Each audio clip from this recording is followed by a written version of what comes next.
Hello viewers, my name is Adam. And I'm Aaron. This is Seeking Me Productions bring you another movie review. Well, we waited this long and we was actually finally able to get our tickets. We got to go see it. And it was definitely one of the movies to end this year on a decent note.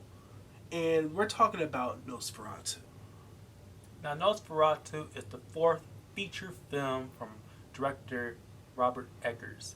He is right now has one of the more impressive solid 4 feature film runs and a career that he's still very young in. And to be honest, it's very impressive to see where he's actually able to work within the genre of horror in and of itself. A lot of his films are definitely, his historical pieces that, tap into the fantastical elements of the darker fairy tales. And this particular outing is no different. And his approach to filmmaking, taking place in a very, very specific old time, has these dreamlike qualities to them, where it really has dealing with characters confronting reality of what is true and what is not. It is very carryover in all across his so far 4 films, and also some his short films as well. Very much so. And with this particular project, this is a one that he basically based off of an older property, one that has been adapted at least twice before. And the property itself being that of an adaptation, an illegal adaptation of that of Dracula. And we're talking about the very first Nosferatu, A Symphony of Horror. And then moving on from there, Warren Herzog's version of Nosferatu. Now, Nosferatu is film legend, it's classic. It's back in the old 1920s silent era times. And for him to be tackling something that is in of itself, Nosferatu is at the time an unofficial adaptation of the Bram Stoker classic novel. It still was able to imprint into pop culture zeitgeist in its own unique way. Now, that of the story itself, Cedric, is very much reminiscent of the original Dracula story. It follows a typical Transylvanian count that is a form of darkness or vampire that is terrorizing a group of individuals from a neighboring country in order to take in the virginal beauty and horrors that he's inflicting upon the masses. And see what Robert Eggers can put his own spin on it. Like we said about what his so far he is able to done in his throughout his filmography was very old period piece films with dreamlike fantastical elements. If you've seen The Witch or The Lighthouse or The Northman, a movie that we also have a review on. You pretty much are very much in tune of how Robert Eggers really tries to engage with the audience through the aspects of his story. And his version of Nosferatu is still pretty much faithful to the original 1920s film, with a little more emphasis on more the explicit activity, the explicit actions that occurs. Something that it was hard R. Practically, if Nosferatu was able to be made back and then, and they were able to do a lot more of the stuff that they could have done, it's basically what Robert Eggers is doing. It's quite naughty in a movie I definitely shouldn't be seeing anybody taking their kids to go watch. And that's, kind of hypocritical considering we saw some movies like this back in the day when we were young. But this is definitely a hard R. Like, please don't let kids go watch this. Yeah, this is very more sensual. Very taps into the taboo aspects that you really probably shouldn't be seeing in the brighter day. But the thing is, that element is just also another good layer of how he's able to express the more fear and terror about it. You talk about how the film, like Nosferatu, the creature is not very much so of a character in of itself, but more of a presence of darkness. And that's probably like the best way to really describe the character of Count Orlok. We keep saying Nosferatu, but in this particular story, in all three, really, the first two adaptations. I would say there's only been two adaptations of two previous Nosferatu films and one biography about the making of the movie. Exactly, and those are additions. When we talk about Nosferatu, we're talking about the character of Count Orlok. To get away from the Dracula. Yeah, again, we can't stress the fact that this is an adaptation that is literally trying to exist in the same in the same area that the original Dracula, Bram Stoker's Dracula, exists in. Basically, similar, very, very similar plot with some changes to location and character names. But with this film, still basically beat by beat of the original Nosferatu film movie. Tone amps up the gothic atmosphere. Oh, incredibly much so. Very much. It's like in a way, like this is being praised as one of bigger vampire masterpieces, and obviously being topping of Robert Eggers' better films than an already solid filmography. I do take a little issue on the pacing of the movie, mostly in the middle. Yeah, this film, with the type of story it's telling, really didn't have to be stretched out as much as this particular story is stretched out to. You had me hooked towards the beginning, and definitely I was still engaged by the end. However, within the middle area, once you get to a particular part in the story, it lags on more so than it absolutely necessarily had to. Or in some like the more uneven aspects that certain scenes I could have felt been actually done longer. That to the point that probably there was trying to get away from the fact that this could have been an even much more harder rating. I feel as though the cutting room floor for this particular film, certain aspects were probably lost, where other aspects definitely didn't need to necessarily stay. And that's where it really comes down to when it comes to the concept of pacing. Considering that we had other movies this year that were either longer or around the same length, and we were able to watch those films and actually end up either coming out asking for more of it, if not feeling completely satisfied and not having felt any particular dragging whatsoever. That happens to be one of the major things that's holding this film back, in our opinion. And before we transition to the characters, another aspect that it is a little bit of a letdown on the story front from Robert Eggers' case is so far he has made a career of being as authentic as possible to the time periods and settings in which he sets his movies in. He is incredibly thorough, down from the way that certain sets and locations are shot and developed, to the actual costumes that characters wear, down to what aspects of the time period where people are working within and actually being able to interact with one another. And one of the major things that this film had to actually deal with especially when we're talking about the difference between Nosferatu setting and that of Dracula setting, is that this is supposed to be taking place within a German area. And for the mass majority of the cast, aside from the titular count, that of Count Orlok, these characters are supposed to be German, and yet we're still dealing with characters that are speaking with an English accent. Now, this is not necessarily the case for Orlok, where a lot of the characters are coming from Transylvania. They do an outstanding job being able to not only speak the language, but have aspects in which the unique reflections and accents are actually beautifully flourished throughout their speaking and their dialogue sequences. But those Romani characters, or more like extras, are only done in that one section, as opposed to Count Orlok, who is a character in of himself in this film, who understandably will have that accent. But everybody else who is supposed to be from the German aspect, or in characters or dealing with this threat, for characters supposed to be in Germany, that's only in name only. This could have easily have been set in London, where all the rest of the characters are clearly speaking. I understand that from Nosferatu's case back in the day, that they changed the location because of to avoid copyright. But Nosferatu and Dracula, Bram Stoker's, is the public domain. Mm-hmm. And technically speaking, if they could have, this movie could have easily also just been said and stated in the title card that this also didn't take place in London, but let's just say that took me out of the experience at times when they kept on reaffirming that this was set in Germany. Certain concepts within German culture could have been better in reference as well. But with that being said, what about the characters that are in the film?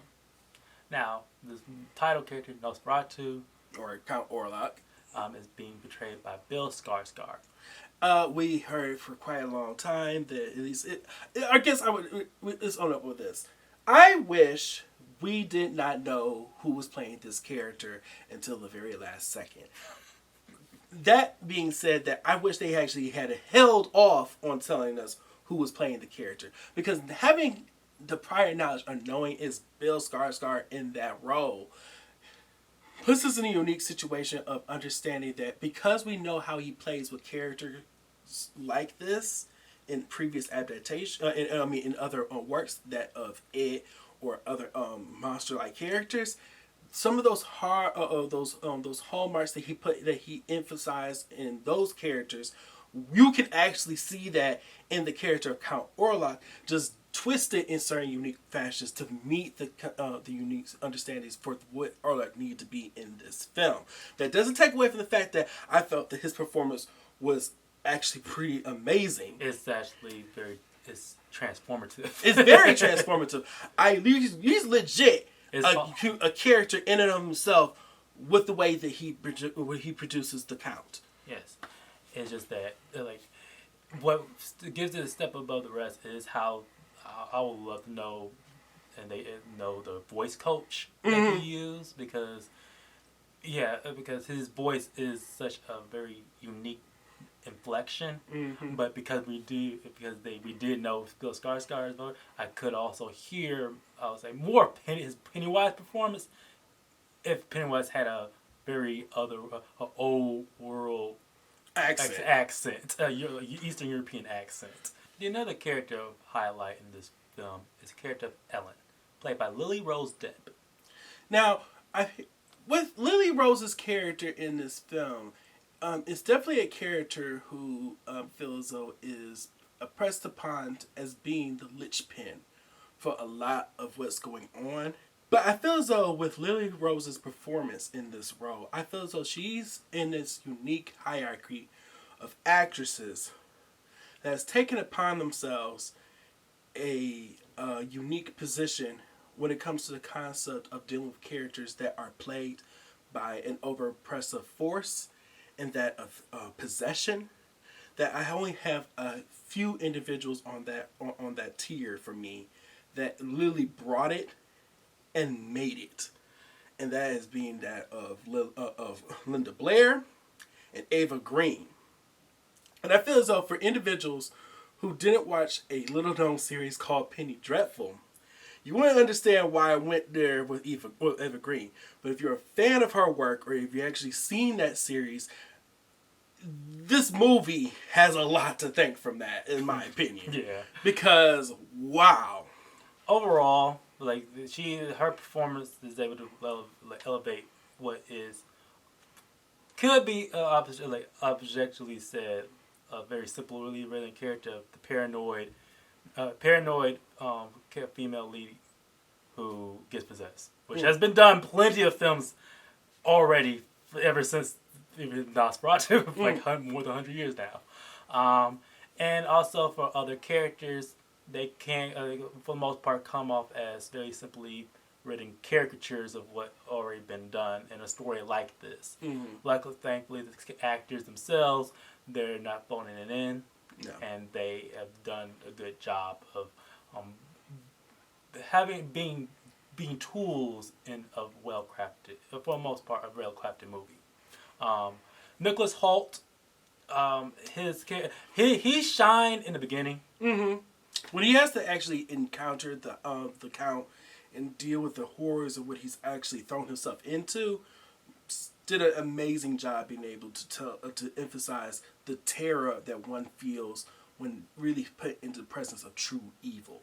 Like when the movie starts, like the full first act, Nicholas Holt's Thomas's character, I could have easily that could have in of itself been his own film. That I wish we could have literally explored his tormented nature and Count Orlok's castle. And when he comes back later on to the movie, he is sidelined to Lily Rose's character, as it's like he's transitioning out.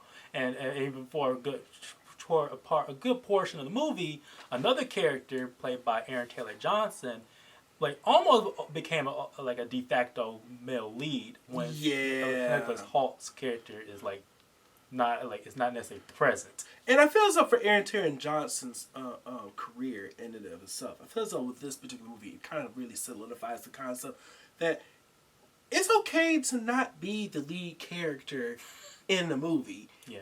I feel as though there are roles and there are lanes that people should follow when it suits you best. And I feel as though for Aaron Taylor Johnson, at least in the role of Frederick, I believe.